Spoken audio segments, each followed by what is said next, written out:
শিক্ষার্থী বন্ধুরা, আশা করছি সবাই খুব ভালো আছো। আমিও ভালো আছি আলহামদুলিল্লাহ।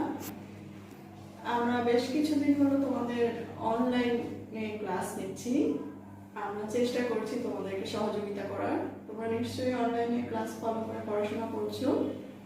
আমি গত ক্লাসে তোমাদের উচ্চারণ রীতি শুরু করেছি, অ উচ্চারণের নিয়ম পড়িয়েছি, আদ্য অ, মধ্য অ এবং অন্ত অ। আজ আমি তোমাদের তারই ধারাবাহিকতায় এ উচ্চারণের নিয়ম পড়াবো। চলো আমরা ক্লাসে চলে যাই।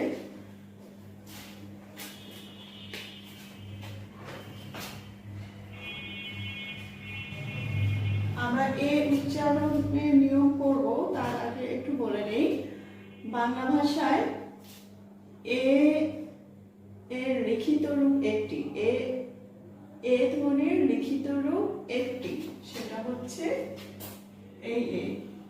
হ্যাঁ, কিন্তু এই এ ধ্বনিটির লিখিত রূপ একটি হলেও উচ্চারিত রূপ দুটি। একটি হচ্ছে এ এবং আরেকটি হচ্ছে এ।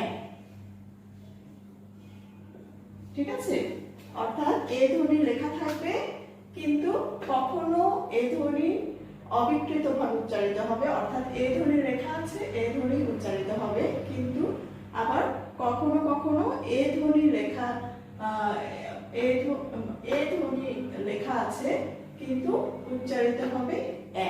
ঠিক আছে, এই এ ধ্বনির উচ্চারিত রূপ কখন এ কারের মতো হবে, কখন এ কারের মতো হবে, সেটা জানার জন্যই আমাদের উচ্চারণ রীতিটা পড়তে হবে। ঠিক আছে, তো চলো আমরা এ ধ্বনি উচ্চারণের নিয়ম জানি আজকে। প্রথম নিয়মটি হচ্ছে, শব্দের প্রথমে যদি একার থাকে এবং তারপর যদি রস্যই দীর্ঘই রস্য দীর্ঘ বয়শূন্য র, ল, তালব্য শ এবং হ এই ধ্বনিগুলো থাকে, তাহলে এ ধ্বনির উচ্চারিত রূপ অবিকৃত থাকবে, অর্থাৎ এ ধ্বনির উচ্চারিত রূপও হবে এ কারের মতোই। যেমন আমি উদাহরণ দেই, দেখো দেখি, দেখো শুরুতে এ আছে, অর্থাৎ এ কার আছে, এবং তারপরে রস্যই কার আছে, সেই কারণে এখানে এ ধ্বনির উচ্চারিত রূপ এ কারের মতোই হবে, অর্থাৎ উচ্চারণ হবে এভাবে। তারপর আছে দেখো বেগুন। ঠিক আছে, বেগুন অর্থাৎ শুরুতে এ আছে, তারপর আছে রস্যকার, সে কারণে এর উচ্চারণেও এই ধ্বনি অবিকৃত রূপেই উচ্চারিত হবে।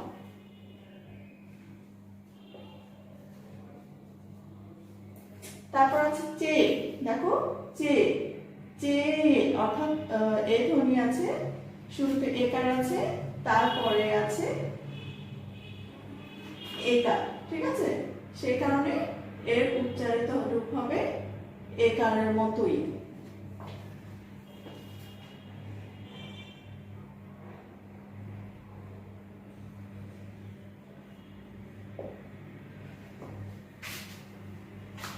দেখো আমি বলেছিলাম রস্যই দীর্ঘই রস্য দীর্ঘ এ ওকার র ল তালব্য শ হ থাকে। দেখো আমি ম্যাক্সিমাম গুলো দিয়ে উদাহরণ দেওয়ার চেষ্টা করেছি। যে তারপর দেখো কে হো, হ্যাঁ একার আছে, তারপর হ আছে, সেই কারণে এর উচ্চারিত রূপ হবে একারের মতো, কে হো। এই হলো এ ধ্বনি উচ্চারণের প্রথম নিয়ম। 2 নম্বর নিয়মটা হচ্ছে, একাক্ষর সর্বনাম পদের একার সবসময় একারের মতোই উচ্চারিত হবে, অর্থাৎ একারের একাক্ষর বিশিষ্ট সর্বনাম পদের এ ধ্বনির উচ্চারণ সবসময় একারের মতোই হবে। দেখো একাক্ষর সর্বনাম পদের এ ধ্বনি সবসময় একারের মতোই উচ্চারিত হবে, যেমন কে, সে, এ, যে। ঠিক আছে, এখানে কিন্তু এর উচ্চারণটা অবিকৃত রয়ে গেছে, বিকৃত অর্থাৎ এক কারের মতো হয়নি। এই ধ্বনি এর মতোই উচ্চারিত হলে বলা হয় অবিকৃত, অর্থাৎ কোনো পরিবর্তন হয়নি, বিকৃত হয়নি। আর একার মতো উচ্চারিত হলে সেটাকে বলা হয় বিকৃত উচ্চারণ। হ্যাঁ, এটা 2 নাম্বার নিয়ম। তারপর আসো 3 নাম্বার, আদ্য একারের পর যদি অনুস্বার ঙ কিংবা ঙ থাকে তাহলে সেই আদ্য অয়ের উচ্চারণ বিকৃত হয়ে যাবে, অর্থাৎ একারের মতো হয়ে যাবে।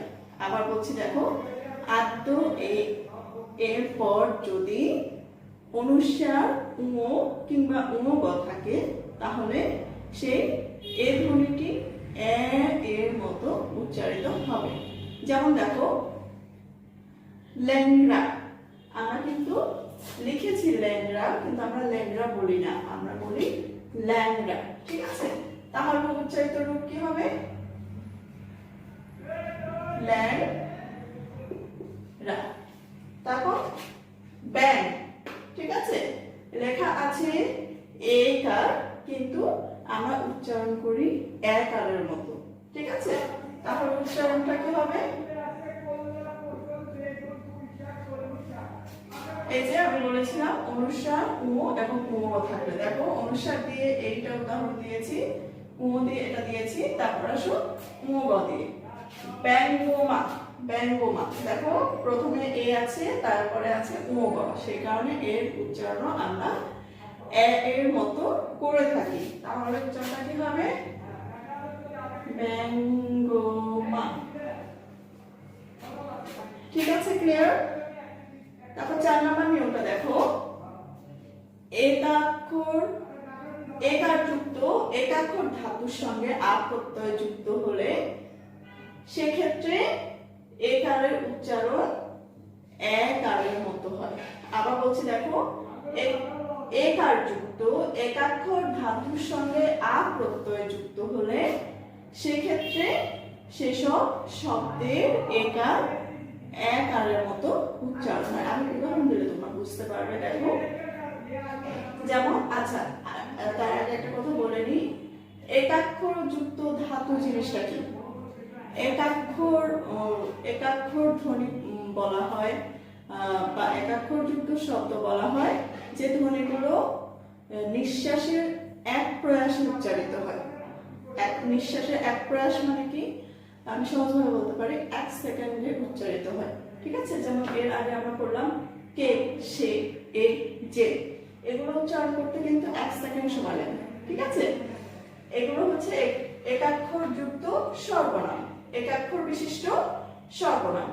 আর এগুলো হচ্ছে একাক্ষর বিশিষ্ট ধাতু। ঠিক আছে, এই দেখো, খেপা।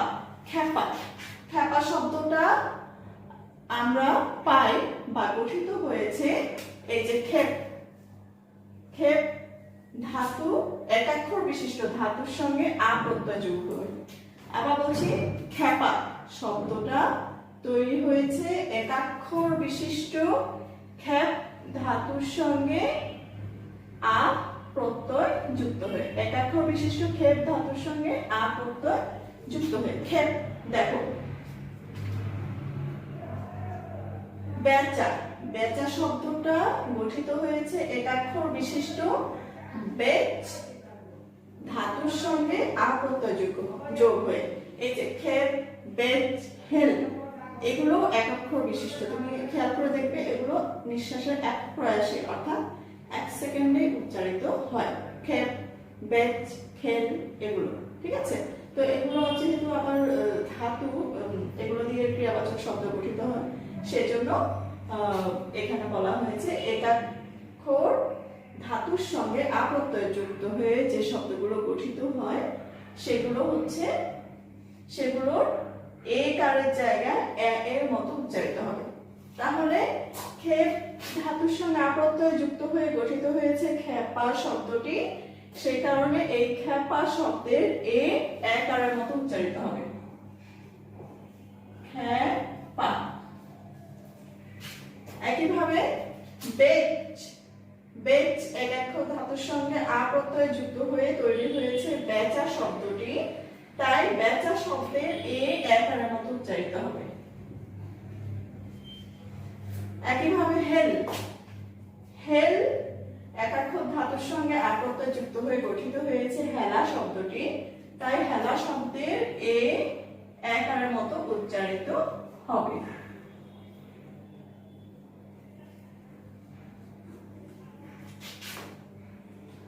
5 নম্বর নিয়মটা দেখো, আত একারের পর অ আ থাকলে সাধারণভাবে সেই একার একারের মতো উচ্চারিত হবে।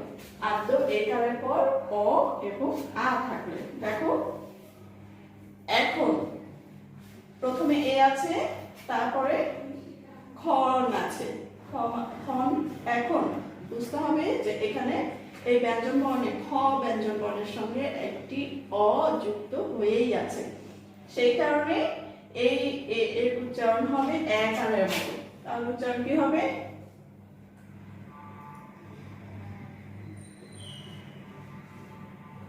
এখন। কেমন, দেখো একার একার আছে, তারপরে মন, কেমন, মর সঙ্গে অযুক্ত হয়ে আছে, সেই কারণে এর উচ্চারণ হবে কেমন। তারপর এই যে এই দুটো আমি অ দিয়ে দেখালাম, এবার দেখাবো আ দিয়ে। দেখো একা, এ এর পর আ আছে, সেই কারণে এর উচ্চারণ হবে একা।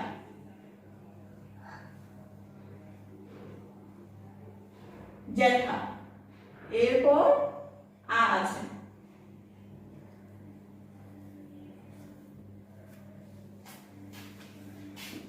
এই হলো এই ধ্বনি উচ্চারণের নিয়ম। আমার মনে হয় তোমরা বুঝতে পেরেছো, বাসায় একটু প্র্যাকটিস করবে, খুব সহজ। আতো এরপর রস্বই দীর্ঘই রস্ব দীর্ঘ এ ও র ল তালব্য এবং হ থাকলে সেই এর উচ্চারণ একারের মতো হবে। একাক্ষর সর্বনাম পদের পর এ থাকলে এর উচ্চারণ একারের মতোই হবে, অর্থাৎ অবিকৃত থাকবে। তারপর আন্ত একারের পর অনুস্বার উমক উম থাকলে সেই একারের উচ্চারণটা একারের মতো হয়ে যাবে। তারপর হচ্ছে একারযুক্ত একাক্ষর ধাতুর সঙ্গে যদি আ প্রত্যয় যুক্ত হয়ে শব্দটা গঠিত হয়ে থাকে, তাহলে সেই শব্দের একার উচ্চারণ একারের মতো হবে। এবং সর্বশেষ নিয়মটি হচ্ছে আন্ত একারের পর অ এবং আ থাকলে সেই একার উচ্চারণ একারের মতো হবে, যেমন এখন, কেমন ইত্যাদি ইত্যাদি। প্রিয় শিক্ষার্থী, আজ এ পর্যন্তই। তোমরা বাসায় বসে পড়াশোনা করো, তাহলে তোমরা যদি ধাপে ধাপে একটি একটি নিয়ম শিখে যাও, পরের নিয়মগুলো আরো সহজ লাগে। আজ এখানে বিদায় নিচ্ছি। আল্লাহ হাফেজ।